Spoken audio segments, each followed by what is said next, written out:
Olá, meus amigos e minhas amigas, sejam bem-vindos a mais uma entrevista aqui no nosso canal de estudos. É muito bom ter a presença de vocês. Já temos vários amigos aqui que estavam aguardando o início da entrevista. Desde já eu dou uma boa noite para todos vocês. Dou uma boa noite para todos vocês aqui. Nós temos aqui o Pedro Marques, um abraço e boa noite. Pedro, Kaique, boa noite. José Erivaldo, boa noite, meu amigo. José Nunes, boa noite. Victor, boa noite para você. O professor Edson de Faria Francisco deu uma boa noite, mandou um abraço para você, professor Paroski. Um abraço, professor Edson. Joel, boa noite para você. Boa noite para todos vocês. Geraldo, Moreira, Cássio, boa noite para todos vocês, meus amigos. É muito bom ter vocês aqui junto conosco, certo? Nós vamos ter agora um minutinho que nós vamos estar compartilhando aqui o link da nossa live com as pessoas, e aí, em um minuto, nós já começamos a nossa entrevista aqui com o professor e doutor Wilson Paroski, certo?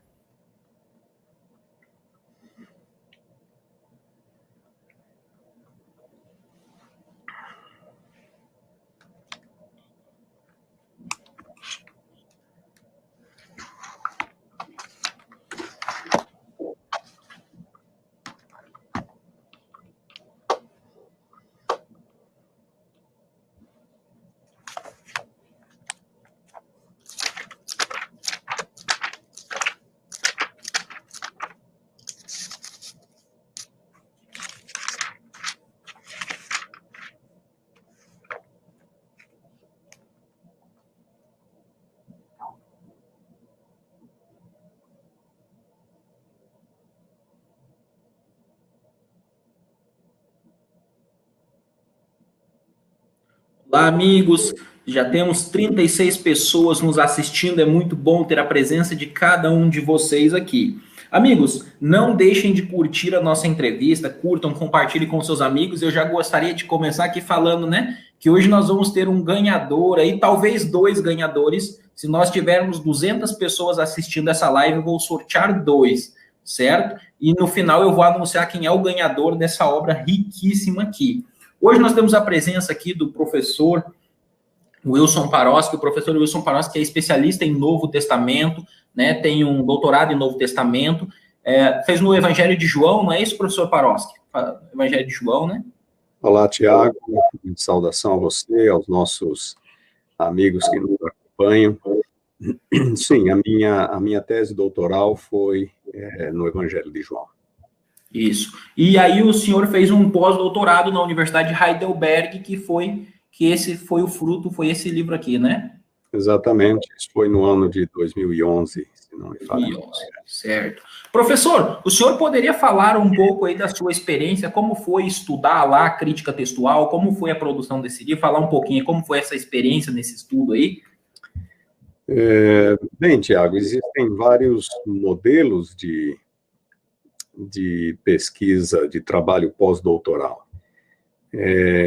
Na Alemanha, você é recebido pela universidade, você faz todos os acertos, tudo, e a universidade, então, lhe dá um local para você trabalhar, me deram uma sala, num anexo da biblioteca, com computador, com impressora, com telefone, tudo, e me deram as chaves da biblioteca. A Universidade de Heidelberg é muito famosa, é a universidade mais antiga da Alemanha, tem só 800 anos, e o acervo da biblioteca, claro que não é só teologia, mas o acervo da biblioteca é bem pequena. Eles têm mais ou menos 6.300.000 volumes naquela biblioteca. E claro que a biblioteca de teologia em si é um pouco menor, quer dizer, bem menor que isto, mas é uma biblioteca muito rica.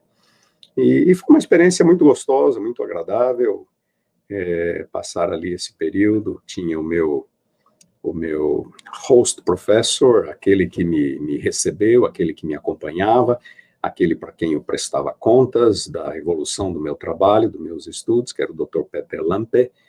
E havia também um seminário do qual nós participávamos, uma vez por mês, e foi assim. E ao final do período ficou pronto esse livro que acabou sendo publicado pela Sociedade Bíblica do Brasil.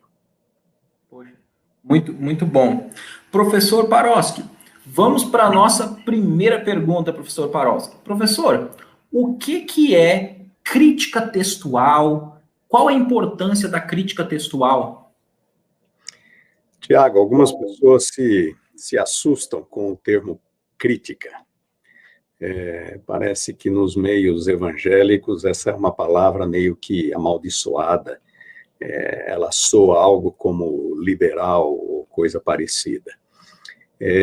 Na verdade, a palavra crítica por si só é uma palavra neutra. Ela é sinônimo de investigação, é sinônimo de análise. Poderíamos ampliar o significado para pesquisa, a palavra crítica. Existe, claro, aquelas disciplinas que estão mais no âmbito da crítica liberal, mas não é o caso da crítica textual. Crítica textual é uma disciplina bastante segura, é uma disciplina que lida com documentos, ela lida com evidência. E o que é crítica textual? Crítica textual é o estudo do texto do Novo Testamento. Simplesmente isso, é o estudo do texto do Novo Testamento. Não tem nada que ver com exegese, ou talvez eu diria tem muito pouco que ver com exegese. É uma disciplina mais histórica. Crítica textual procura responder a seguinte pergunta: quando lemos hoje, e eu vou falar em termos do Novo Testamento, que é a minha área, quando lemos hoje o Novo Testamento, será que estamos de fato lendo aquilo que os apóstolos e evangelistas escreveram tantos séculos atrás? Será que o texto não foi alterado no seu processo de cópia e recópia ao longo dos séculos? Então, esta é a pergunta que a crítica textual procura responder. Como que ela responde a esta pergunta? Com base nos manuscritos, com base na evidência documental disponível. E são milhares de manuscritos, alguns completos, alguns fragmentários, mas a crítica textual, portanto, é o estudo destes manuscritos com a intenção de restaurar, de verificar a confiabilidade do texto do Novo Testamento e, se necessário, restaurá-lo à sua forma original, a forma com a qual ele foi escrito lá no primeiro século. Certo, certo. Professor, nesse sentido, colocar uma pequena questão, né? Qual a diferença entre alta crítica e baixa crítica? Eu acho que essa é uma diferença interessante de se fazer, né? Porque o pessoal às vezes pode... Esses termos já não são usados mais, Tiago. Esses termos já caíram em desuso já faz muito tempo. Embora na cultura evangélica popular, o termo alta crítica continue. Na cultura evangélica, não mais nos meios acadêmicos. O termo crítica textual surgiu primeiro, como uma referência ao texto, ao estudo do texto. Mais tarde, surgiu o termo alta crítica. E o termo surgiu da seguinte forma: um teólogo, um estudioso alemão falou mais ou menos assim: neste trabalho, o livro que ele escreveu, eu estarei preocupado com questões mais altas, com questões superiores não no sentido de melhor, mas no sentido de serem mais abarcantes, mais abrangentes, porque lida com questões tipo questões históricas, quando, quem, por quem, e como quando, quem, por quem, o documento específico, o livro específico foi escrito, tipo o Evangelho de João, as Epístolas de Paulo, o livro do Apocalipse. Acontece que no domínio desta investigação histórica, o estudioso fica muito mais à vontade para viajar, para interpretar a evidência de acordo com as suas premissas, com as suas pressuposições liberais. Então, se essas pressuposições forem liberais, as suas conclusões serão completamente liberais, contrárias à natureza da Bíblia. Mas é possível fazer crítica histórica de uma perspectiva conservadora. Então, o problema não está no campo da disciplina em si, mas nas pressuposições com as quais o estudioso trabalha.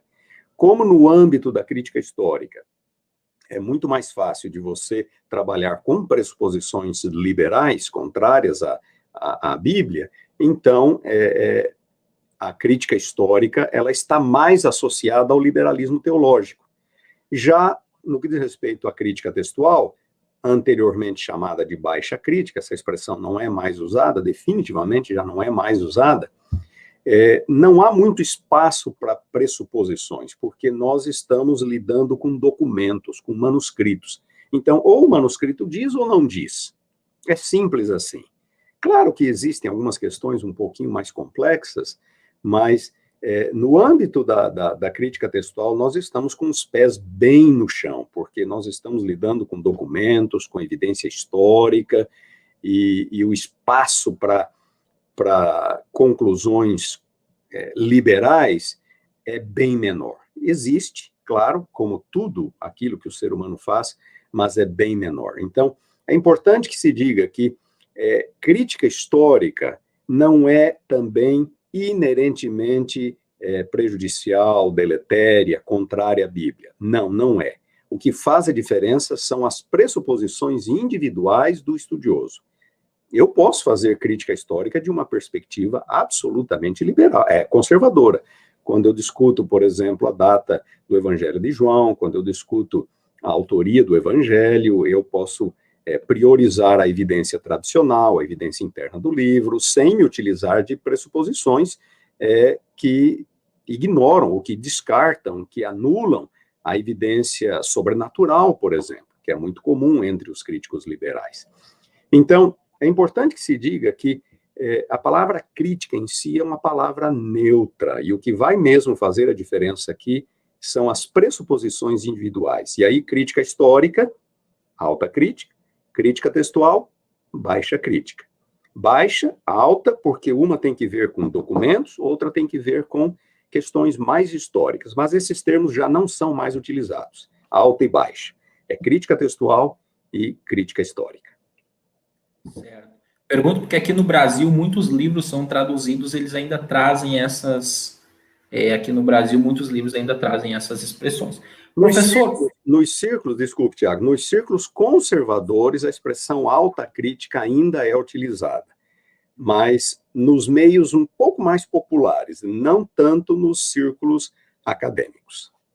Certo, professor. Certo. Professor, aí vem uma outra pergunta. O que são testemunhas textuais, professor? Dentro da crítica textual, o que são testemunhas textuais? Testemunhas textuais são os manuscritos. Simplesmente os manuscritos. O Novo Testamento foi originariamente escrito em grego.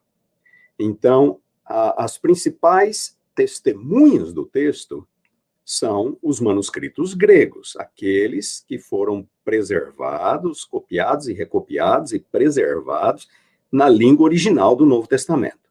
Nós temos cerca de 5.700, quase 5.800 manuscritos gregos do Novo Testamento, completos ou fragmentários.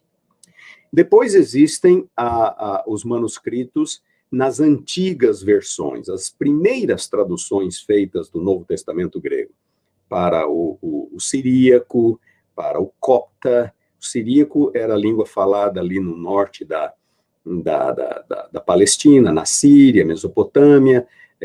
O copta era a antiga língua egípcia, escrita com caracteres gregos, ou muito semelhantes à maioria das letras do alfabeto grego, e temos também as primeiras traduções latinas, feitas mais na Europa Ocidental e no norte da África.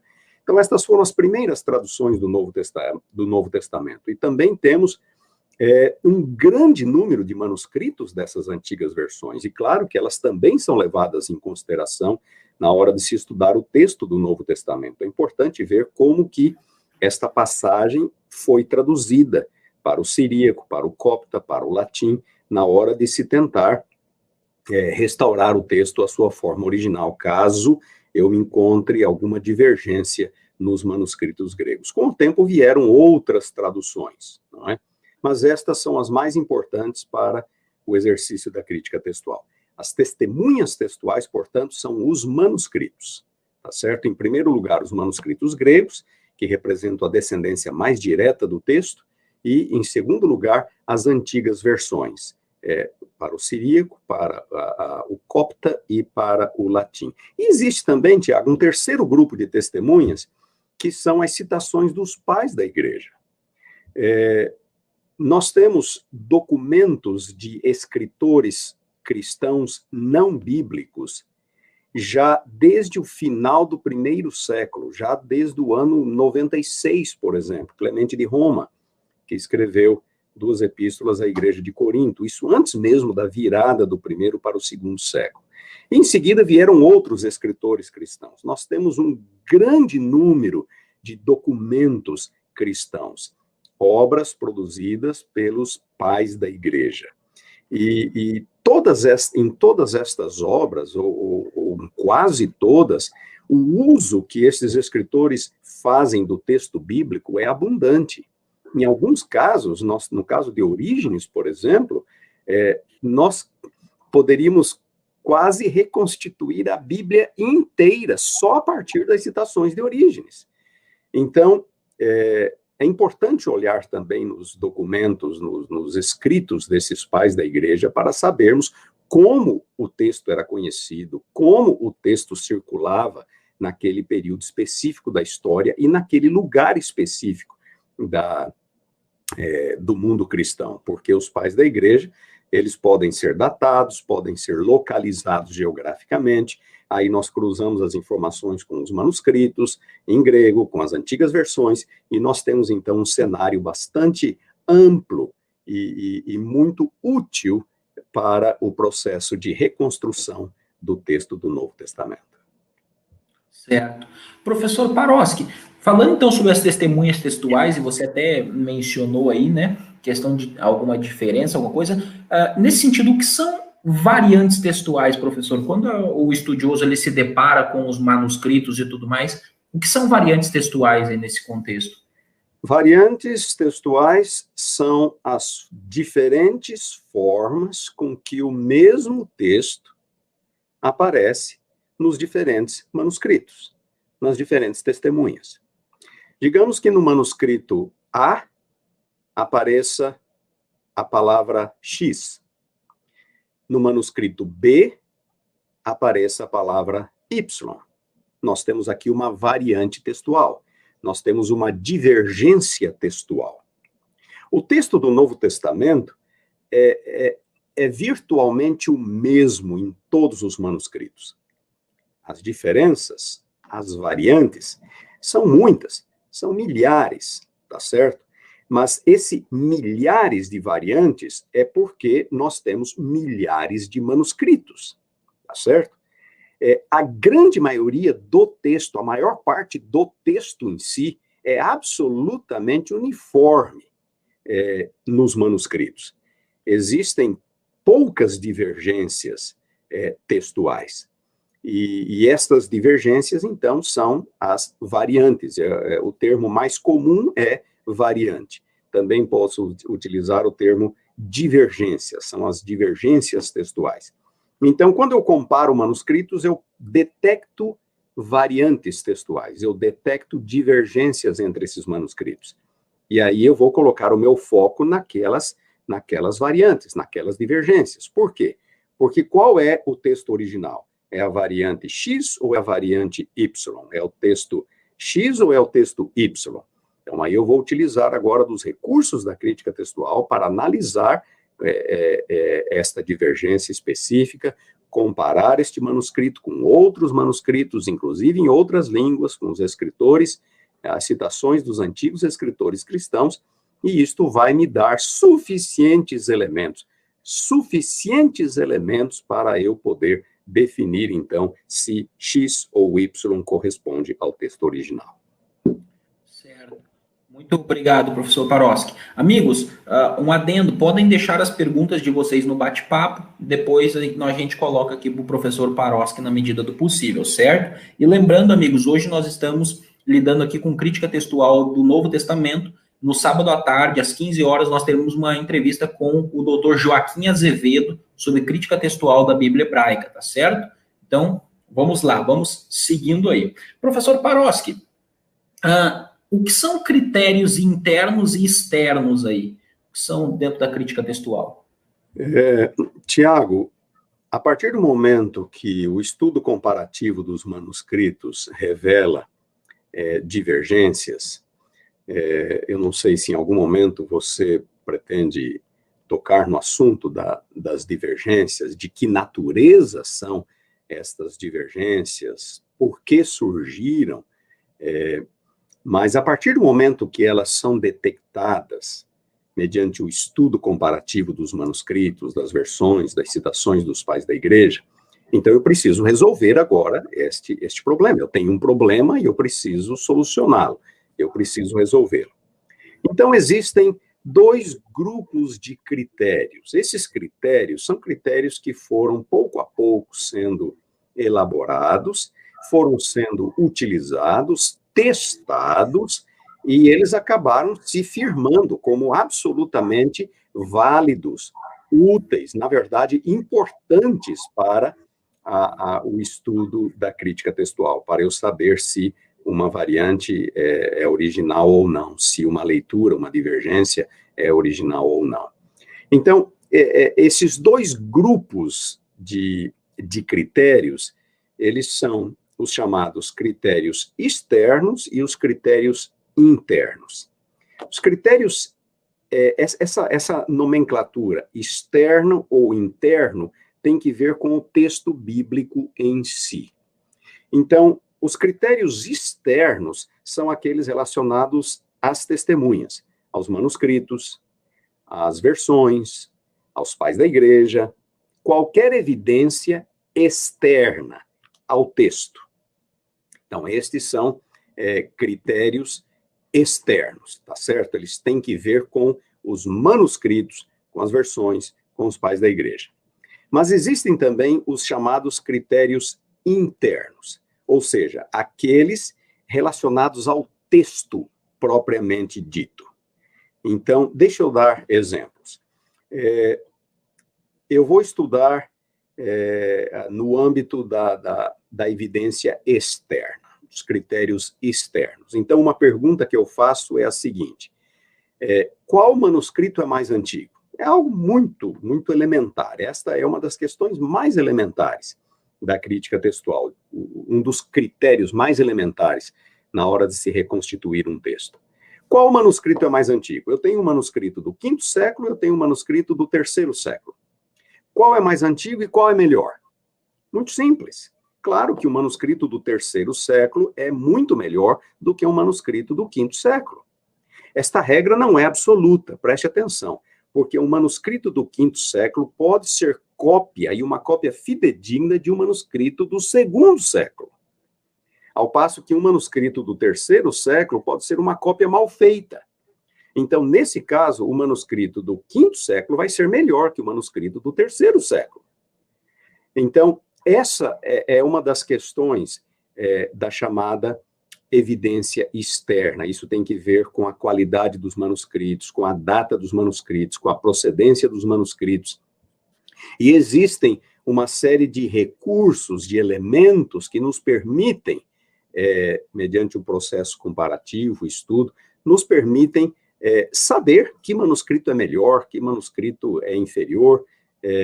Existem, por exemplo, os dois grandes manuscritos, não é? Que são os chamados Códice Vaticano, que está assim chamado porque está na Biblioteca do Vaticano, não tem nada a ver com Igreja Católica, tá certo?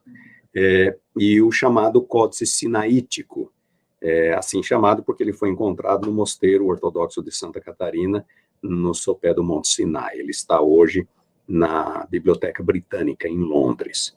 Então, esses são os dois mais famosos manuscritos, os dois manuscritos mais importantes do Novo Testamento, o Códice Vaticano e o Códice Sinaídio. Ambos são do IV século, mas estudos e comparações com manuscritos do II século mostram que o texto destes manuscritos é do início do II século. Então, o manuscrito é do IV século, mas o texto é do II século. Então, são com questões assim que a evidência externa lida. Qual é a data dos manuscritos? Qual é a data do texto do manuscrito? Qual é o melhor manuscrito? Ao passo que a evidência interna tem que ver com o documento em si ou com o livro em si. Por exemplo, existe aqui nesse texto de João uma palavra. Essa palavra, ela se encaixa no contexto, é uma variante textual, uma divergência textual. Então, um manuscrito tem, outro manuscrito não tem. O manuscrito que tem, ou o manuscrito que não tem, como é que fica o contexto? A frase é completa, ela faz sentido, ela não faz sentido, a palavra condiz com o estilo do autor naquele livro ou naquela sessão, ela flui naturalmente, ela interrompe o fluxo do pensamento. Então, essas são questões já internas, tem que ver com aquele documento, tem que ver com aquele livro, tem que ver com aquele autor. Então, são dois grupos, existem dois grupos, não é uma ou duas regras, são várias regras referentes à chamada evidência externa, tem que ver com os manuscritos, e a evidência interna, que tem que ver com o texto em si, o texto propriamente dito. Certo. Professor, dentro desse contexto aí, né, de variantes e evidências, existem as variantes, né, que de diferentes naturezas, né? O senhor poderia falar um pouquinho sobre a natureza dessas variantes, né? Se são intencionais, se não são intencionais, como que funciona isso? Tiago, as variantes são, esses são exatamente os dois grupos de divergências textuais. Divergências involuntárias e divergências voluntárias. Involuntárias e intencionais, deliberadas. Eu vou dar alguns exemplos de divergências ou alterações involuntárias, tá certo? Várias letras gregas são muito semelhantes entre si. E um determinado copista poderia estar cansado, poderia ter alguma limitação visual, alguma deficiência visual. Em algum momento, ele poderia confundir uma letra com outra e acabar produzindo uma palavra nova, uma palavra diferente.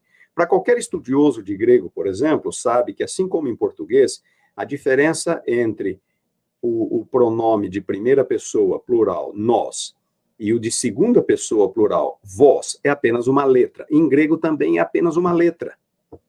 Rhumés e rhumés, tá certo? Apenas uma letra diferente entre nós e vós. Então, o copista pode ter feito alguma confusão, como eu disse, por estar cansado, por uma deficiência visual, e em vez de escrever nós, acabou escrevendo vós. Uma única letra, e ele produziu uma palavra diferente. Ora, se um manuscrito diz vós, o outro diz nós, eu tenho uma divergência textual, tá certo? E esta divergência textual, muito provavelmente, foi acidental. Foi por um erro, um descuido visual. Existem outros tipos de descuidos visuais. Quantos de nós, ao estarmos copiando um texto, já não pulamos uma palavra? Ou, às vezes, duas frases, uma lá, outra aqui, que terminam com a mesma palavra. Então, eu olho, estou copiando aquela frase lá em cima, de repente eu bato o olho de novo e meus olhos caem naquela outra frase, 2, 3, 4 linhas abaixo, que também termina com a mesma palavra. E eu acabo continuando a partir dali e pulo aquelas linhas, aquelas palavras entre aquela primeira linha e esta outra. Então, este é um exemplo. Outras vezes, eu acabo repetindo uma palavra, repetindo uma frase inteira, também por descuido visual. Então, esta era uma fonte de divergências textuais, equívocos ou descuidos visuais. Outro exemplo de erros acidentais. Muitas cópias eram feitas em mosteiros. por monges. E vários copistas assentados, trabalhando à sua mesa, e um monge lendo o texto. Então, os outros, os copistas propriamente ditos, eles não copiavam, eles apenas escreviam aquilo que lhes era ditado. E neste processo, tanto aquele que ditava poderia cometer um erro, como aquele que escrevia poderia se confundir com uma palavra. Novamente, a palavra remés e remés, que em grego, no período da Idade Média, acabaram sendo pronunciados exatamente da mesma forma. Remés. Como é que eu vou escrever? O que eu vou escrever se eu ouço remés? Eu vou escrever nós ou vós? Porque o som da palavra era exatamente o mesmo. Então, equívocos auditivos era outra fonte de divergências involuntárias, de divergências acidentais. Outras vezes, por exemplo, um copista cometia um erro e ele percebia que cometeu o erro, ou alguém mais tarde detectava este erro na sua cópia. Digamos que ele tenha pulado uma palavra, ou digamos que ele tenha acrescentado uma informação na margem do manuscrito que ajudava um tipo de comentário exegético, por exemplo, que ajudava a entender, a clarificar aquele versículo em particular. Muito bem. Mais tarde, esse manuscrito seria copiado. E aí o copista se depara com o texto e aquela pequena nota marginal. E o copista fica pensando, puxa vida, essa nota marginal faz parte do texto ou não? Foi o primeiro escriba que se esqueceu, que pulou esse texto, depois acrescentou na margem, ou é apenas um comentário marginal que não pertence ao texto? Então, se ele tem um outro manuscrito, mediante o qual ele possa comparar, bem, mas e se ele não tem? Ele pode ser levado a pensar que aquele comentário marginal faz parte do texto. Então, ele introduz aquele comentário no texto. Ele não tinha intenção de alterar o texto, mas ele acabou fazendo de modo involuntário, por um erro de julgamento.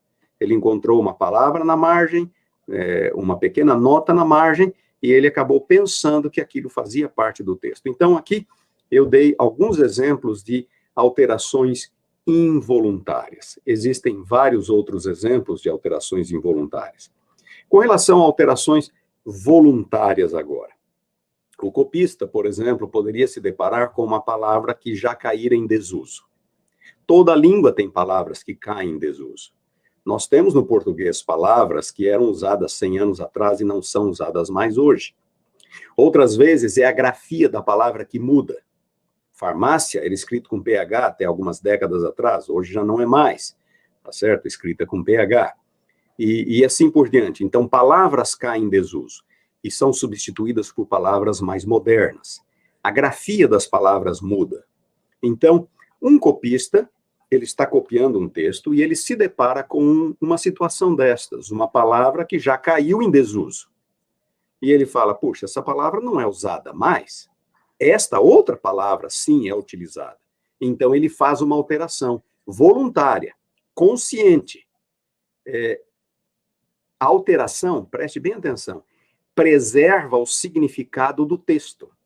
Ele não tem a intenção de mudar o significado do texto, pelo contrário. A alteração é com a intenção de preservar o significado do texto, mas ele mudou o texto. Ele substituiu uma palavra antiga por uma palavra mais recente. Ou ele corrigiu a grafia da palavra.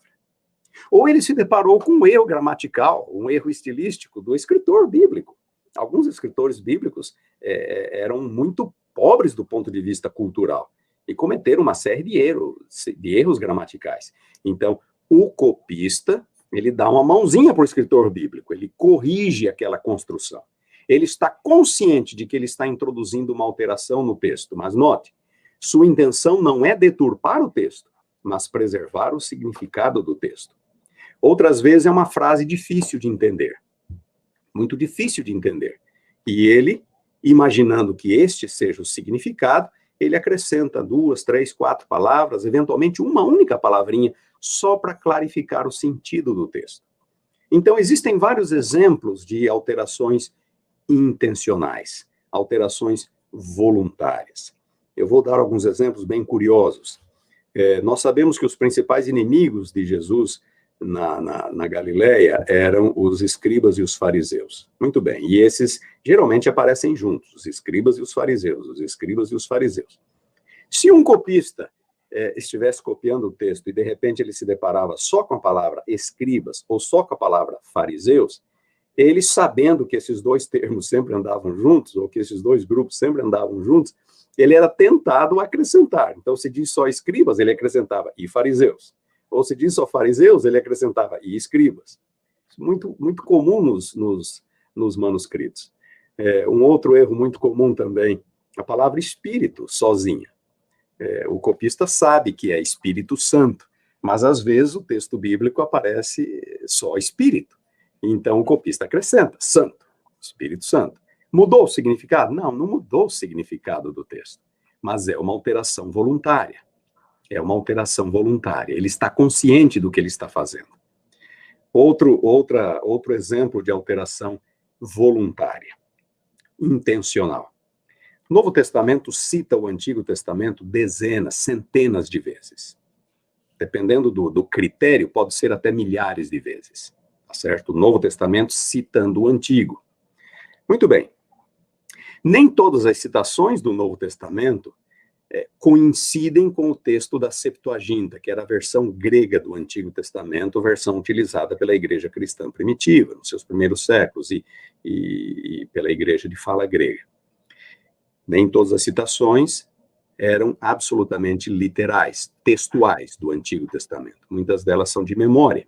Então, o copista está copiando um texto e ele se depara com uma citação do Antigo Testamento que é apenas uma alusão. Ela é uma citação livre. Ela não é uma citação literal. E ele conhece o texto do Antigo Testamento. Ele era tentado, fortemente tentado, a alterar esta citação no Novo Testamento para que ela coincidisse exatamente com aquilo que Isaías dissera, com aquilo que Moisés dissera, com aquilo que Davi dissera. Então, essa era uma outra alteração voluntária. O escriba do Novo Testamento, o autor do Novo Testamento, faz apenas uma alusão indireta ao Antigo Testamento, e o copista vai e torna essa citação literal, exatamente como aparece na Septuaginta. Então, vários exemplos. Esse último caso, por exemplo, a gente chama de harmonização. Ele estava harmonizando o texto da Septuaginta com o texto do Novo Testamento. Então, existem vários exemplos, Tiago, de alterações, tanto voluntárias quanto alterações involuntárias. É importante que se diga que mesmo as alterações voluntárias, intencionais, deliberadas, o escritor não tinha a intenção de mudar o sentido do texto. Pelo contrário, de preservar o sentido do texto. Tá certo? Isso, possivelmente você deva perguntar mais à frente, mas deixa eu só me adiantar, então. Isso significa que o texto do Novo Testamento, embora tenha sofrido alterações, ele não tenha perdido o seu significado. Ele preserva o seu significado. Tá certo? Mas talvez isso seja parte para outra pergunta. Eu ia colocar na sequência, mas eu vou deixar para o final, porque nós temos aqui algumas questões, né? Inclusive o pessoal colocou que são questões que vêm sempre à tona, como o final longo de Marcos, a coma joanina e etc. Né? Dá para falar um pouco. Professor, antes de nós colocarmos essas questões, né? Eu gostaria de colocar o seguinte, né, para o senhor explicar um pouquinho para nós sobre metodologias de reconstrução, né, sobre metodologias de reconstrução textual, né, o senhor tem uma metodologia que segue, né, outros tomam outra metodologia, o senhor poderia falar um pouco sobre isso? Tiago, os princípios de reconstrução textual são os mesmos, são praticamente os mesmos. É a chamada evidência externa e a chamada evidência interna, tá certo? São aqueles critérios que têm que ver com os manuscritos e aqueles critérios que têm que ver com o texto propriamente dito. Então, cada um desses critérios, a evidência externa e a evidência interna, tem o seu grupo de princípios ou de critérios individuais. Então, é isso que foi testado ao longo dos séculos, é isso que foi observado, é isso que praticamente todos os os estudiosos utilizam, tá certo? Em seu processo no processo de restauração do texto. É verdade que a crítica textual não é uma ciência exata, ela não é algo meramente mecânico, como a matemática ou a física. Eu posso ter, deixa eu citar um exemplo da evidência interna, tá certo? Da evidência interna. Ou talvez, deixa eu começar antes, só recapitulando um princípio da evidência externa. Então, um princípio da evidência externa diz assim: mais importante que a data do manuscrito é a data do texto do manuscrito. Isso é um princípio da evidência externa. Mais importante que a data do manuscrito é a data do texto do manuscrito. Por quê? Porque eu tenho este manuscrito do V século que pode ter sido copiado de um manuscrito do II século. E eu tenho um manuscrito do IV século que pode ter sido uma cópia mal feita de um manuscrito do III século. Então, o do V século é mais tardio, a cópia, o documento, mas o texto dele é mais antigo, é do II século, tá certo? Então, é um dos critérios, e eu tenho que levar isso em consideração. Um dos critérios da evidência interna, preste bem atenção, o texto mais curto é o melhor. Então, eu tenho aqui duas variantes textuais do mesmo versículo, uma é mais longa, o outro é mais curto. Um princípio já observado, estudado, testado, diz que eu devo preferir o texto mais curto ao texto mais longo. Por quê? Porque a tendência do copista sempre era de acrescentar palavras, nunca de subtrair palavras. Então, deve-se dar preferência ao texto mais curto, e nem tanto ao texto mais longo. Um outro critério da evidência interna, deve-se dar preferência ao texto mais difícil, em relação ao texto mais fácil. Por quê? Porque a tendência do copista era simplificar o texto. Então, se eu tenho um texto mais difícil e um texto mais fácil, a tendência a probabilidade é de que o texto mais difícil é o original. O texto mais fácil é a alteração escribal. Então, os princípios de recuperação ou de restauração do texto, Tiago, são praticamente os mesmos.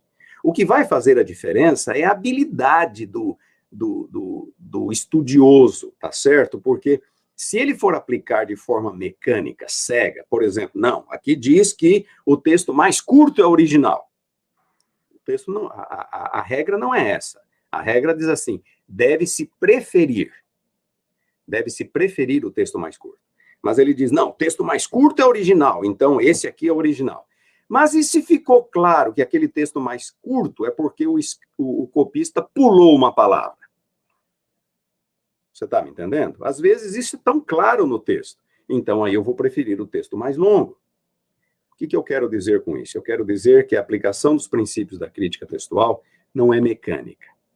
Ela não é uma ciência, uma disciplina exata. Eu preciso alguma flexibilidade, eu preciso familiaridade com a disciplina, eu preciso familiaridade com os manuscritos, com as tendências dos escribas, com a história da igreja, os movimentos teológicos, as dissensões que ocorreram, com a prática dos pais da igreja. Quanto mais bem preparado eu estiver, então melhores serão os resultados da minha pesquisa. É claro. Então, não se faz crítica textual como se ela fosse uma questão de matemática, ou física, ou algo parecido. Tem de haver flexibilidade e a pessoa tem que estar preparada para que ela possa chegar a uma boa conclusão a respeito daquele texto. Agora, existem questões muito difíceis, que mesmo os melhores críticos, os melhores especialistas vão discordar, por exemplo, São questões muito difíceis. E, às vezes, são difíceis, mas não são relevantes do ponto de vista exegético. Essa preposição faz parte ou não faz parte do texto? Esse artigo faz parte ou não faz parte do texto? O texto não, o significado não muda. O texto muda, não o seu significado. E, às vezes, um exegeta diz, não, esse artigo deve fazer parte do texto. O outro exegeta diz, não deve fazer parte do texto. E daí? Entendeu? São questões difíceis. Então, nós nos deparamos com situações difíceis. Mas, como regra, eu diria, crítica textual é uma disciplina muito segura e o uso coerente, cuidadoso dos princípios textuais me permitirá um resultado bastante seguro em relação ao texto. Certo, certo. Professor Paroski, nesse sentido, o senhor falou aí sobre alguns critérios, né, para avaliar o texto e decidir leituras. Inclusive, o senhor citou aí o critério da leitura mais curta, que ela é preferível, mas nem sempre deve ser adotada, né? Deve-se analisar cada texto dentro do seu contexto, que é um critério que é usado também na crítica textual da Bíblia hebraica também, né? Professor Paroski, a diferença é que diferenças existem entre a metodologia, por exemplo, majoritária e a eclética, por exemplo. Né, nós temos o texto eclético e nós temos o texto majoritário. Quais são as diferenças que existem? Isso é uma questão muito simples. Existem aqueles estudiosos que acham que o texto correto é o texto da maioria dos manuscritos. E estes são poucos. São poucos os estudiosos que pensam dessa forma. Que o texto correto é o texto da maioria dos manuscritos. Ao passo que a grande maioria dos estudiosos acha que o texto correto é aquele texto que está nos manuscritos mais antigos. Tá certo? Então, o que prefere o texto majoritário, ou o texto da maioria dos manuscritos, ele coloca tudo dentro do mesmo saco. E aí ele vai pegar textos do quarto século, do quinto século, textos do século X, século XI, século XV, vai colocar tudo junto e falar, esse é o texto da maioria dos manuscritos. Já o eclético é aquele que vai priorizar os manuscritos mais antigos. Quanto mais antigo, melhor. Então, eu vou trabalhar com aqueles manuscritos, eu vou comparar aqueles manuscritos e, mediante aqueles manuscritos, mesmo que sejam poucos, eu vou estabelecer o texto original. Só uma palavrinha aqui, Tiago. Todas as vezes que nós temos pessoas defendendo o chamado textus receptus, ou texto recebido, são pessoas desse primeiro grupo. Geralmente são pessoas ultraconservadores, fundamentalistas, que, em geral, defendem o conceito da inspiração verbal e da inerrância do texto. Então, estes são aqueles que vão defender o textus receptus ou o texto recebido, tá certo? Ao passo que aquele que tem uma visão um pouco mais equilibrada de inspiração, aquele que tem uma noção um pouco mais clara da história da igreja, da história da transmissão do texto, este vai trabalhar com manuscritos antigos. Quanto mais antigo, melhor, mesmo que sejam poucos.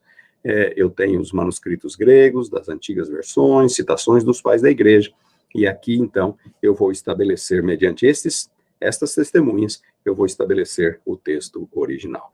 A grande maioria dos estudiosos trabalha com essa metodologia, tá certo? A metodologia eclética, ou seja, o texto do Novo Testamento está nos manuscritos mais antigos, melhores.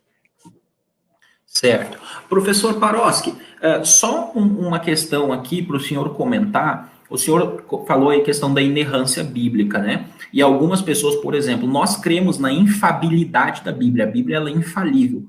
Mas isso é a mesma coisa que inerrância? Crer na infabilidade bíblica é a mesma coisa que crer na inerrância? De modo nenhum. Infalibilidade é uma coisa, inerrância é outra coisa. Inerrância, o conceito de inerrância é o de que a Bíblia é absolutamente correta em todas as questões que toca. Não há nenhum tipo de erro na Bíblia. Não existe erro histórico, não existe erro geográfico, não existe erro gramatical, não existe erro científico, não existe erro de qualquer natureza. Este conceito deriva, ou ele está atrelado ao conceito da inspiração verbal. Então, somente aqueles que acreditam na inspiração verbal é que defendem o conceito da inerrância. Claro, se o texto foi ditado pelo Espírito Santo, então ele vai ser inerrante, tá certo?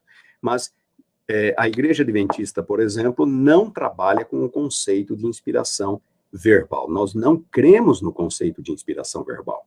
E nós podemos trabalhar, eu poderia dar inúmeras evidências da própria Bíblia. Isso não é uma questão que nós impomos. Nós criamos este conceito de inspiração dinâmica, inspiração de pensamento, e então nós interpretamos a Bíblia desta maneira. Não, este conceito é um conceito que deriva da Bíblia. Deixa eu só dar um exemplo. O Jesus de João fala de modo totalmente diferente do Jesus dos evangelhos sinóticos. O Jesus de João usa palavras diferentes, construções diferentes, assuntos diferentes do Jesus dos evangelhos sinóticos. Por que essa diferença? Foram dois os Jesus? Não, não foram. Foram dois os escritores. Os evangelhos sinóticos, que são interdependentes entre si, então eles têm muito mais afinidade entre si e preservam um estilo do vocabulário, do estilo dos ensinos de Jesus, ao passo que o Evangelho de João tem um estilo completamente diferente. Por quê? Porque o escritor é diferente. Porque tudo aquilo que foi escrito nas palavras do escritor. Então, nós não temos no Novo Testamento a ipsíssima verba, Ieso, as palavras exatas de Jesus. Nós temos o ensino de Jesus nas palavras de Mateus, de Marcos, de Lucas, de João. O ensino de Jesus. A ipsíssima vox Ieso, a voz de Jesus. Então, aqui vem o ponto, tá certo? O que eu tenho nos evangelhos é a mensagem de Jesus, o ensino de Jesus. E esse ensino é infalível. Então, aqui entra agora a questão da infalibilidade. O ensino é infalível, tá certo? Então, eu não devo olhar para o texto bíblico como se ele fosse inerrante, mas eu posso e devo olhar, mediante uma perspectiva mais conservadora, para o texto bíblico como sendo infalível. A mensagem é aquela é a mensagem testemunhada pelos profetas, pelos apóstolos, e esta é a palavra de Deus, e esta mensagem, ela é infalível, ela vai se realizar, ela vai atingir os seus propósitos. Então, isto é infalibilidade. Quando a Bíblia fala de plano da redenção, esta mensagem bíblica é infalível. Quando ela apresenta Jesus Cristo, esta sua apresentação de Jesus é infalível. Este é o quadro de Jesus. Quando a Bíblia fala de profecias, ela é infalível. Então, ela cumpre os seus propósitos, ela é fidedigna, ela é autêntica, ela é infalível. Mas isso não significa que ela seja inerrante. Nós temos um Marcos, por exemplo. Marcos escrevia de forma muito simples. O estilo literário de Marcos é muito pobre. Se nós compararmos com o estilo de Tiago, por exemplo, o estilo de Mateus, que é um estilo bem mais sofisticado, o estilo de Lucas é um estilo mais sofisticado que o estilo de Marcos, que o estilo de João. Então, os escritores têm diferença, eles têm diferenças no estilo, no vocabulário, na qualidade. O pensamento de Lucas é bem linear, o pensamento de Paulo é complexo, é confuso. Por quê? Porque o texto bíblico não foi ditado pelo Espírito Santo. Os escritores foram inspirados para escrever, e eles escreveram na sua maneira. Então, conquanto que possa haver dificuldades com o texto é infalível. Aqui, esta é a diferença, portanto, entre inerrância e infalibilidade. Muito obrigado, professor. Professor, agora falando um pouco sobre alguns textos que são debatidos aí, se estariam entre os melhores originais, se deveriam estar no texto do Novo Testamento, né, nas páginas do Novo Testamento ou não. Começando pelo relato da mulher adúltera, né? Esse texto, professor, ele deveria estar no Novo Testamento, não deveria? Como é que é isso? Tiago, eu não sei se todos vão gostar da minha resposta, mas eu quero começar pelo Evangelho de João. Final do Evangelho. João diz assim, que há muitas outras coisas que Jesus fez que não estão escritas neste livro, no Evangelho. João capítulo 21, os 2 últimos versículos do livro. É claro que nós conseguimos entender isso. Nós não temos nos Evangelhos tudo aquilo que Jesus escreveu. Tudo aquilo que Jesus disse, tudo aquilo que Jesus ensinou. Nós não temos sequer o relato completo do ministério de Jesus. Os evangelhos sinóticos, Mateus, Marcos e Lucas, eles pulam 1 ano e meio do ministério de Jesus. João cobre um período mais abarcante, de aproximadamente 3 anos e meio. Os evangelhos sinóticos, não, eles cobrem um período bem mais curto do ministério de Jesus. Por quê? Todos os escritores, todos os evangelistas foram seletivos. Então, eles não escreveram sobre tudo, eles pegaram coisas, certo? Eles pegaram eventos, pegaram ensinos. Claro que existe uma ordem mais ou menos cronológica. Nascimento vem antes do batismo vem antes da morte, e ressurreição vem depois. Todos eles seguem a mesma ordem cronológica, mas existem diferenças menores ali dentro. Então, existe um relato que está num evangelho, não está no outro, existem relatos que estão em 2, estão em 3, estão em 4, e existem coisas que Jesus fez que não estão em nenhum. Muitas coisas que Jesus fez que não estão em nenhum dos evangelhos. Pergunto, o que aconteceu com aquilo que Jesus fez e ensinou e que não foi colocado nos evangelhos? Puf, simplesmente desapareceu? Não, não desapareceu. Permaneceu na memória da igreja. O apóstolo Paulo, que nem foi discípulo de Jesus, ele era capaz de dizer, aquilo que eu recebi é o que eu também transmito para vocês. 1 Coríntios capítulo 11. Paulo recebeu isso mediante a tradição da igreja, mediante aqueles que já eram apóstolos antes dele, mediante aqueles que haviam estado com os apóstolos ou que haviam estado com Jesus. Existem muitas informações nos escritos de Paulo que não conheceu Jesus em carne, que são declarações de Jesus ou episódios da vida de Jesus que não são citados nos evangelhos. Então, aquilo que não foi originariamente incluído pelos 4 evangelistas permaneceu na memória da igreja. Existe um escritor chamado Papias, do início do 2º século, ele diz assim: quando eu sabia que alguém que havia estado com os apóstolos iria pregar em determinada igreja, eu corria lá, porque eu aprendia muito mais ouvindo da viva voz daqueles que haviam estado com Jesus do que da leitura dos livros. Claro, aqueles que haviam estado com Jesus tinham mais para contar, tinham mais informações para transmitir, além daquilo que está registrado no texto. Irineu foi bispo de Lyon, viveu na segunda metade do 2º século, anos 170, anos 180. Irineu diz que na sua juventude conhecera Policarpo, bispo de Esmirna, na primeira metade do 2º século. E Irineu diz que Policarpo conhecera o apóstolo João. Então, note, Policarpo fora discípulo de João, conhecera João. Então, Policarpo certamente conhecia coisas, sabia de coisas da vida de Jesus e da vida dos apóstolos que não estão escritas nos livros, não estão escritas no Novo Testamento.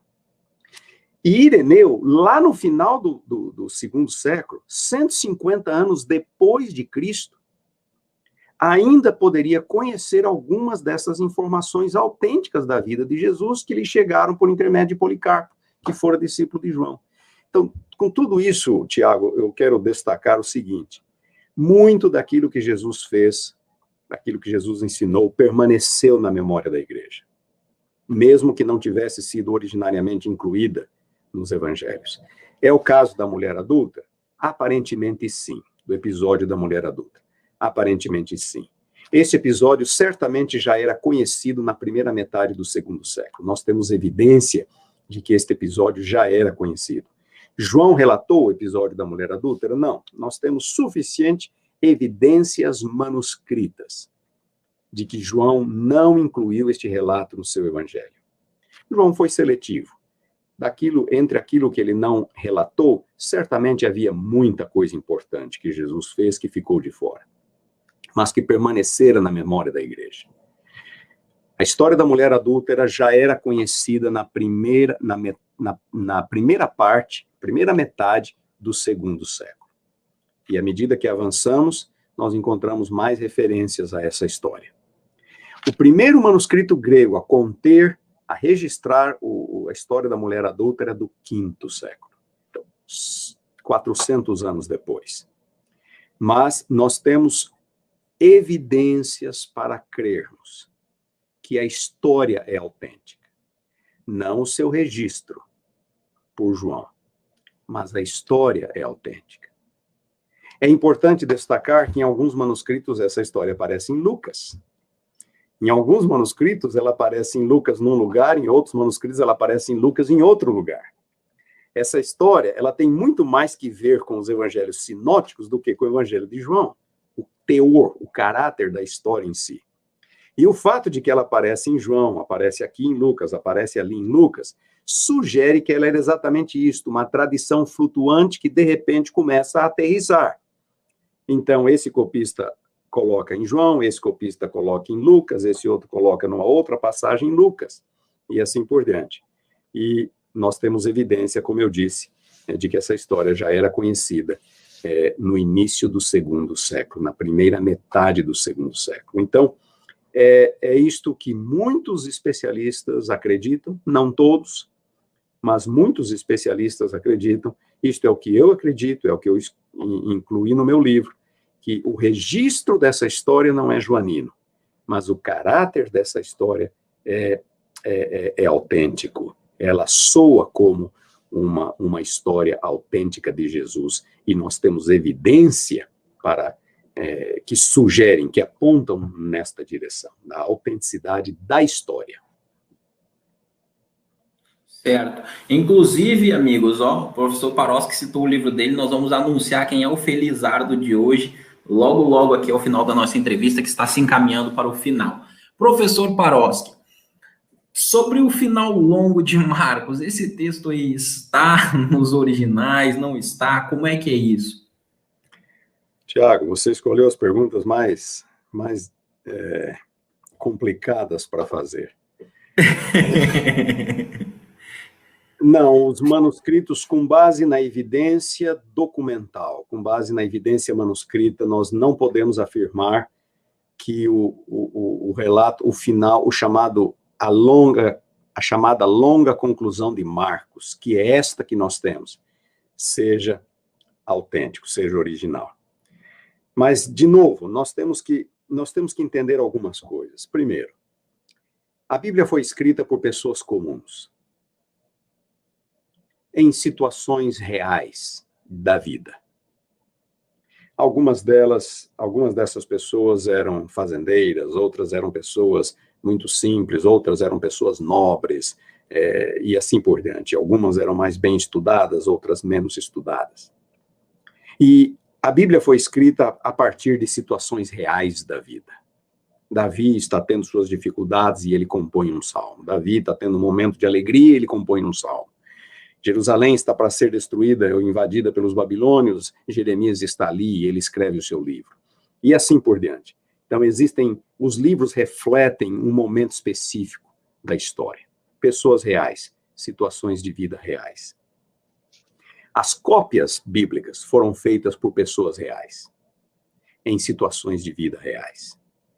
Os textos originais refletem a habilidade do escritor, refletem o humor do escritor, o seu estado de espírito naquele momento. As cópias dos escribas refletem as mesmas coisas. As habilidades, uns eram mais bem instruídos, outros eram menos. Um está mais cansado, o outro está mais desperto. Um é mais habilidoso, mais cuidadoso, outro menos. E assim por diante. Então, a Bíblia chegou até nós pelos canais normais da história. A Bíblia não foi encontrada, escrita em tábuas, em tabletes de ouro, encontradas numa caverna e traduzidas por um anjo. Não, a Bíblia chegou até nós pelos canais normais da história.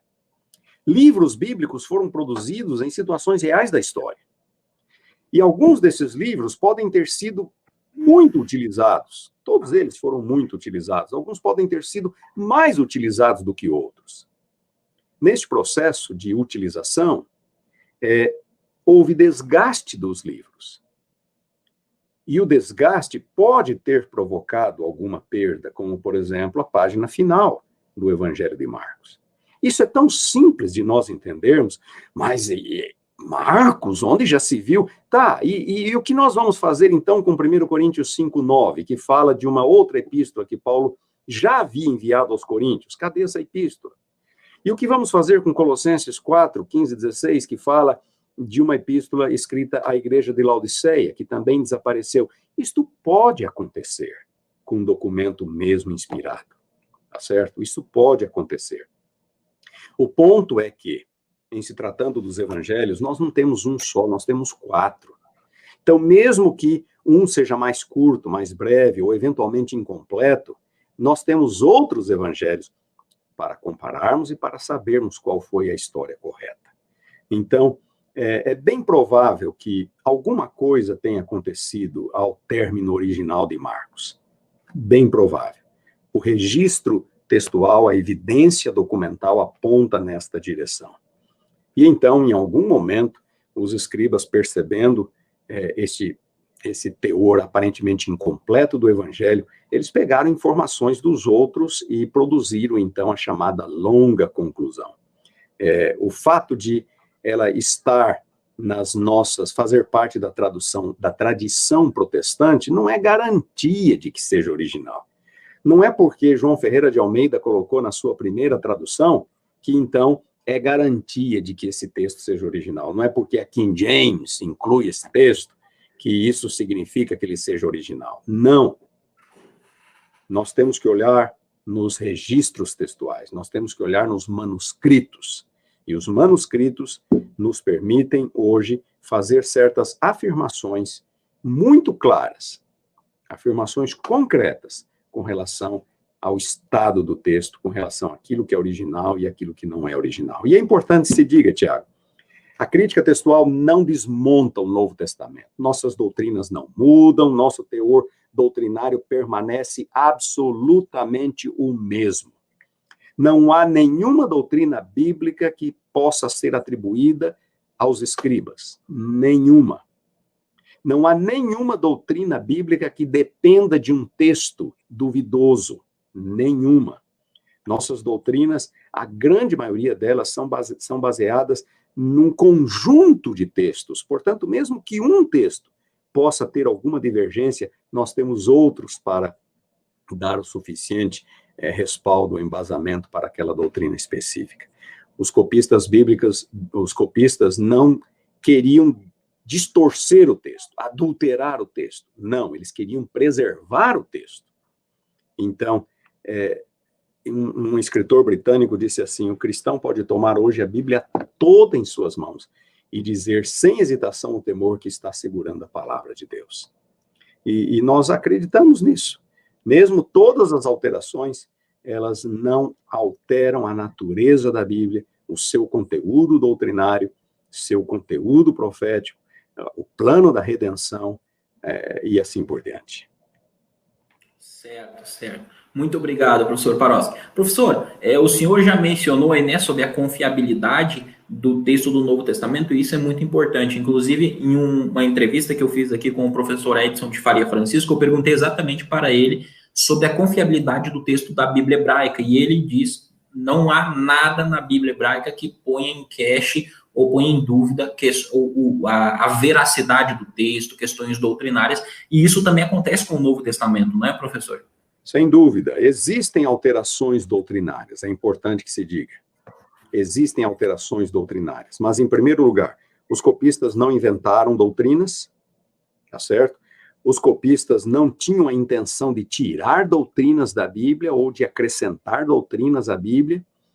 Eu vou dar um exemplo. Me permita dar um exemplo aqui. Muito simples, até engraçado. Não existe no Evangelho de João nenhuma referência ao nascimento virginal de Jesus. Nós temos referências ao nascimento virginal de Jesus em Mateus e Lucas. Não temos em Marcos, que começa com o batismo, e não temos em João. Tá certo? Não temos em João. Isso significa que o nascimento de Jesus não foi a partir de uma virgem, só porque João não relata? Não, não significa isso. Nós temos Mateus, nós temos Lucas, que dizem. Mas este copista, em particular, se incomodou com esse fato de não haver uma referência ao nascimento virginal de Jesus. E ele foi muito inteligente, muito esperto. Mediante uma mudança muito simples do texto, ele conseguiu introduzir uma referência ao nascimento virginal de Jesus ali no prólogo de João, João capítulo 1, versículos 12 e 13. Uma mudança muito pequena, muito pequena. João 1, versículos 12 e 13. Na minha Bíblia diz assim: mas a todos quantos o receberam, deu-lhes o poder de serem feitos filhos de Deus, a saber, os que creem no seu nome, os quais, todos quantos o receberam, os quais não nasceram do sangue, nem da vontade da carne, nem da vontade do homem, mas de Deus. Então, este copista, incomodado por não haver nenhuma referência ao nascimento virginal de Jesus em João, fez uma mudança muito pequena. Aqui onde diz, no início do 13, os quais, ele substituiu pelo singular, o qual. E ele introduziu uma referência ao nascimento virginal de Jesus. Ele simplesmente mudou o plural, os quais, para o singular, o qual. Aí o texto fica assim: mas a todos quantos o Jesus receberam, deu-lhes o poder de serem feitos filhos de Deus, a saber, os que creem no seu nome, Jesus, o qual não nasceu do sangue, nem da vontade da carne, nem da vontade do homem, mas de Deus. Uma simples mudança do plural para o singular, e ele introduziu uma referência ao nascimento virginal de Jesus. Então eu pergunto, esse copista estava adulterando alguma coisa? Ele estava mudando alguma doutrina? Ele estava introduzindo no texto alguma doutrina que não estava lá? Não, não estava. Era um copista conservador, ortodoxo, que apenas se incomodou por não haver uma referência ao nascimento virginal de Jesus no Evangelho de João. Então, existem alterações de caráter doutrinário? Existem. Mas essas alterações não inventam doutrinas, não fabricam doutrinas, não subtraem doutrinas, não deturpam doutrinas. Elas tendem a reforçar doutrinas bíblicas. Tá certo? Então, mesmo com as alterações, ou com todas as alterações, mesmo alterações voluntárias, mesmo alterações doutrinárias, o caráter do texto permanece o mesmo. Nossas doutrinas permanecem as mesmas. Eu posso ser um perfeito cristão, um perfeito adventista do sétimo dia, com um manuscrito do segundo século, ou com um manuscrito do século XIV ou do século XV. Não vai fazer nenhuma diferença substancial no que diz respeito ao conteúdo doutrinário da fé cristã. Certo, certo. Professor Paroski, muito obrigado pela sua participação. Professor Paroski, teve uma pergunta que ela entrou muito aqui, o pessoal perguntou muito. Eu vou fazer uma breve contextualização dessa para você, e se o senhor achar confortável responder, o senhor responde. O professor Rodrigo, ele tem a tese dele sobre Lucas 23:43, certamente o senhor a conhece. Aqui no Brasil, alguns estudiosos evangélicos colocaram em dúvida o lugar onde a vírgula deveria ser colocada. Está acontecendo um debate aí sobre onde a vírgula deveria ser colocada. O professor Milton Torres, por exemplo, disse que ele acha que ali a decisão, gramaticalmente, não se pode bater um martelo, mas aí ficaria mais no campo da teologia. Nesse sentido, se o senhor se sentir confortável de dar o seu comentário, o seu parecer sobre Lucas 23:43, fique à vontade, se não... porque entrou muito essa pergunta, muita gente está comentando aqui. Eu tenho um artigo que eu escrevi e publiquei aqui nos Estados Unidos. Não me lembro se esse artigo foi traduzido e publicado no Ministério, em português, mas onde eu estudo esta passagem. Tiago, existem vários grupos de evidências. Em primeiro lugar, do ponto de vista gramatical, não podemos afirmar com certeza. Não podemos, porque o grego permite com que o advérbio venha antes ou depois do verbo. Então, Lucas pode ter dito, na verdade te digo hoje, quanto ele pode ter dito, hoje estarás. Então, o advérbio hoje pode vir antes ou depois do verbo. Então, a gramática em si não permite. Agora, a pergunta, qual é o estilo de Lucas? Onde Lucas costuma colocar o advérbio? E aí nós vamos perceber que Lucas costuma colocar o advérbio depois do verbo. Essa é a tendência de Lucas. Há uma única ocasião em que Lucas coloca o advérbio depois do verbo, antes do verbo.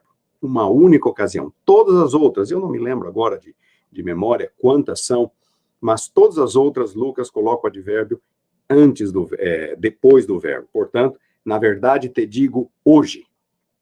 O uso do advérbio depois do verbo. Do ponto de vista gramatical, não dá para saber. Mas Lucas tinha um estilo.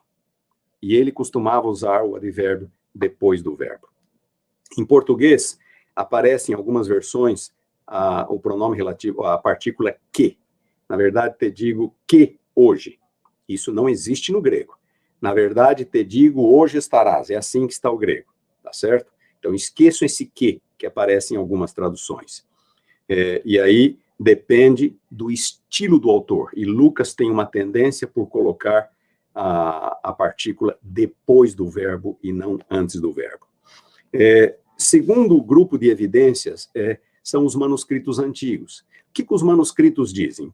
Nós temos que nos lembrar que por muitos séculos os manuscritos não costumavam ser pontuados. A pontuação se torna mais frequente e consistente a partir do 9º, 10º, 11º século. Antes disso, ela é muito infrequente, muito inconsistente. Mas se usava, alguns manuscritos ou alguns copistas usavam um sistema muito precário de pontuação, e o Códice Vaticano, que é reputadamente o melhor manuscrito que nós temos do Novo Testamento, tem sim um pequeno sinal entre ali que nos permite ler o texto da forma como nós lemos. Na verdade, em verdade te digo hoje, vírgula, estarás comigo no paraíso. Quando nós olhamos fazemos uma busca, nós vamos encontrar vários outros manuscritos, e aqui vem o ponto. Manuscritos medievais, quando a pontuação já havia se tornado uma regra, continuam, alguns deles, colocando a vírgula da forma como nós colocamos. Na verdade, te digo hoje, vírgula, estarás comigo no paraíso. Nós encontramos vários manuscritos medievais que pontuam o texto desta forma.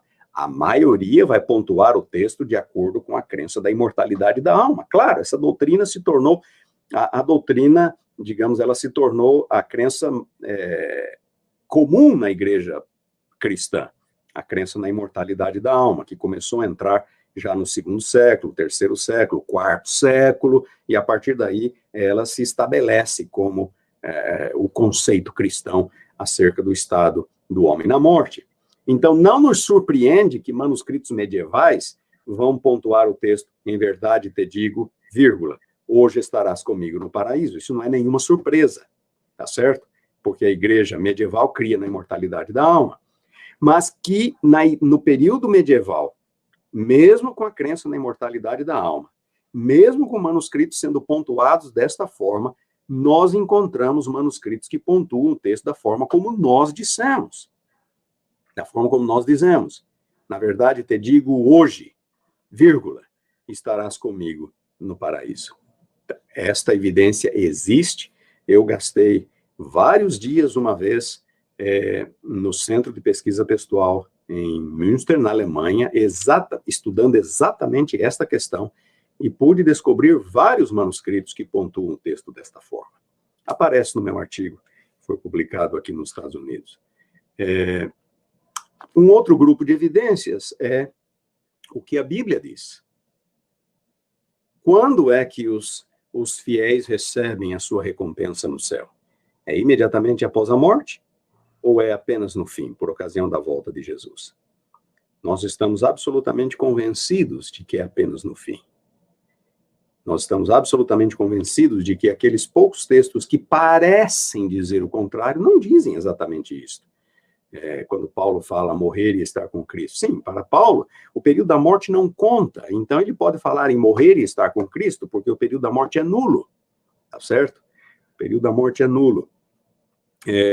E soubesse esse ponto de vista, portanto, Jesus não teria dito ao ladrão na cruz que eles estariam juntos no paraíso naquele dia. Foi Jesus ao paraíso na sexta-feira? que é que ele diz para Maria Madalena no domingo de madrugada? Não me detenhas, não me toques, porque ainda não subi ao Pai.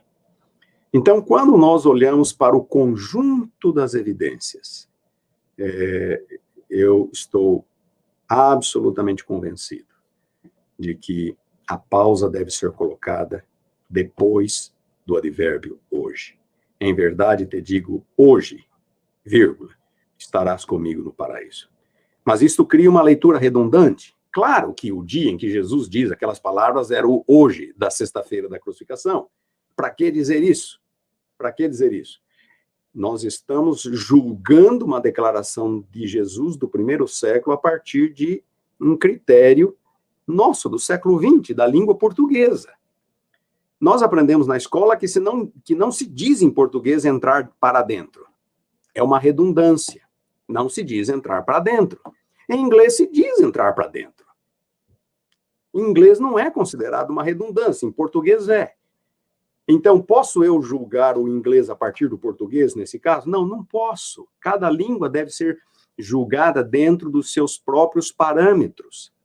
Portanto, eu não posso pegar o meu critério do século XXI e dizer que Jesus dizer, na verdade, te digo hoje, era redundante. Até porque nós temos evidência bíblica de que este é um idiomatismo semítico. Só no livro de Deuteronômio nós temos mais de 40 usos do advérbio hoje desta forma. Os mandamentos que te dou hoje, os mandamentos que vocês ouvem hoje.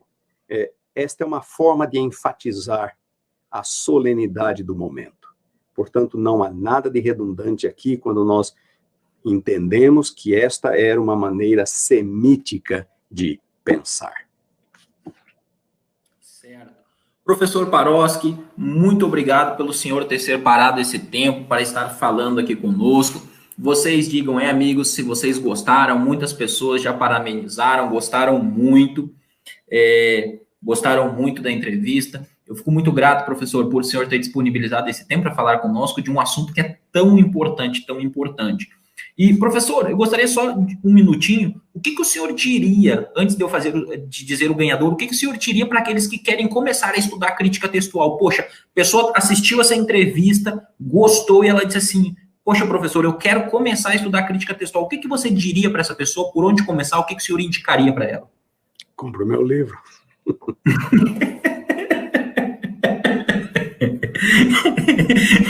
Você foi começar por algum lugar. Você tem que começar por algum lugar.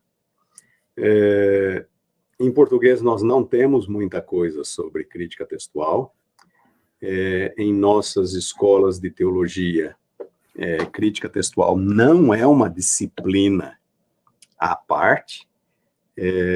No NASP, por vários anos, eu lecionei crítica textual, mas como parte do programa de grego. Então, o aluno que quiser se aprofundar nesta disciplina, ele precisa ir aos livros, tá certo? Se ele lê em inglês, nós temos em inglês bons livros, bons materiais. Em português, nós não temos muita coisa. O meu livro foi praticamente um pioneiro na área de crítica textual. Houve um primeiro livro que eu publiquei na década de 90, pela Vida Nova. Esse livro, que é um livro praticamente todo novo, publicado em 2012 pela Sociedade Bíblica do Brasil. A Sociedade Bíblica do Brasil lançou também um livro dos Aland, o texto do Novo Testamento, e Kurt Aland e Barbara Aland. É um texto antigo, publicado em inglês, primeiro em alemão, depois em inglês e finalmente, algumas décadas depois, em português. Mas é um clássico, é um livro muito bom na área de crítica textual também. É um livro um pouco mais técnico. O meu livro é mais introdutório. O livro dos Aland é um livro um pouco mais técnico. Mas no meu livro, por ser um livro mais recente, eu tenho um último capítulo ali, o capítulo 7, por exemplo, e algumas seções aqui ou ali que são mais atualizadas que os livros dos Aland. Eu não estou querendo comparar o meu livro com um deles. Kurt Aland foi um dos maiores especialistas em crítica textual do mundo do século XX, e o livro dele é um clássico, um pouco mais técnico, mas eu admiro e uso com frequência o livro de Kurt Aland e Barbara Aland, a esposa dele. Nós temos em português também um livro publicado pela Sociedade Bíblica. A Sociedade Bíblica, nós temos que agradecer à Sociedade Bíblica pelo que ela está fazendo, no sentido de colocar não apenas a Bíblia em si, mas também ferramentas importantes para o estudo da Bíblia nas mãos do povo brasileiro. Existe uma outra obra de Roger Omanson, publicado pela Sociedade Bíblica, que é uma análise das principais variantes textuais do Novo Testamento. Havia uma em inglês, escrita por Bruce Metzger, muitos anos atrás, e ainda é muito utilizada, mas Roger Omanson, ele ampliou o estudo de Metzger consideravelmente. A obra foi lançada em inglês, foi traduzida para o português e também está disponível, mas é uma obra que não vai contar a história da crítica textual. Ela vai fazer análise de textos. E nós temos também em português hoje o Novo Testamento grego com introdução e aparato crítico em português. Tá certo que o aparato crítico são poucos termos em português, o resto são códigos, são símbolos, nomes, manuscritos. Mas o fato de a introdução estar em português e o aparato crítico, quando tiver alguma palavra, essa palavra será em português, isso facilita bastante. Então, a Sociedade Bíblica disponibiliza hoje um grande número de ferramentas. O Novo Testamento, com introdução e aparato crítico em português. O livro de Roger Omanson, que é um estudo das variantes textuais. O livro de Bruce Metzger, de Kurt Aland e Barbara Aland, que é um clássico sobre o texto do Novo Testamento. E o meu livro, a história do texto bíblico, origem e transmissão do texto do Novo Testamento, que é exatamente um manual de crítica textual. Por onde começar? Eu acho que o meu livro é um bom caminho para se começar. Então, você trabalha paralelamente com o Novo Testamento grego, você trabalha com um segundo estágio com o livro de Kurt Aland e Barbara Aland, e aí você tem também, aprende a manusear o aparato crítico, e tem o livro do Roger Omanson, que te ajuda na hora de fazer análise textual. Certo. Muito obrigado, professor Paroski. Amigos, eu gostaria de anunciar aqui quem foi o ganhador, certo? Lembrando que o critério para ganhar o livro era a quantidade de vezes que compartilhou a live, certo? Só mencionando, sábado à tarde, às 15 horas, nós temos a entrevista com o professor e doutor Joaquim Azevedo sobre crítica textual da Bíblia Hebraica, certo? Amigos, o ganhador do livro foi o Fabiano Guimenez Júnior. Fabiano Guimenez Júnior, ele compartilhou a live cerca de 600 vezes, certo?